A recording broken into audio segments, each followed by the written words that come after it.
Welcome to Not Milk Never Milk. Subscribe if you're lactose intolerant. You start by confirming hardware and gathering software. A 64-bit Windows machine with 16 GB RAM and a discrete GPU makes the process faster.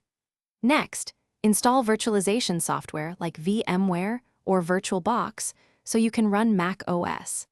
Then obtain a Mac OS installer image compatible with your virtualizer and make sure you have a legitimate Final Cut Pro license. This is how you stay legal and avoid compatibility surprises. Once done, configure virtualization settings to allocate CPU cores, RAM, and GPU pass-through where available so Mac OS will You now install Mac OS inside the virtual machine. Create a UEFI VM with apps support, assign at least 4 CPU cores and 16 GB RAM, and allocate a 100 GB virtual disk. This ensures performance and room for projects. Mount the Mac OS installer image and follow the installer, formatting the virtual disk as apps when prompted.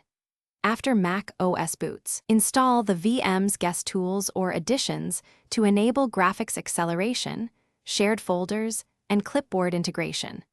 These drivers are why you finish by signing into the Mac App Store with your Apple ID and downloading Final Cut Pro.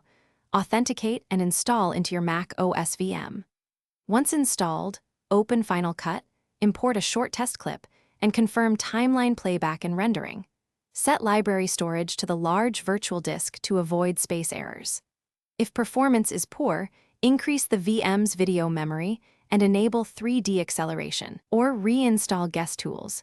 This troubleshooting step often resolves graphics or audio glitches so you can edit reliably.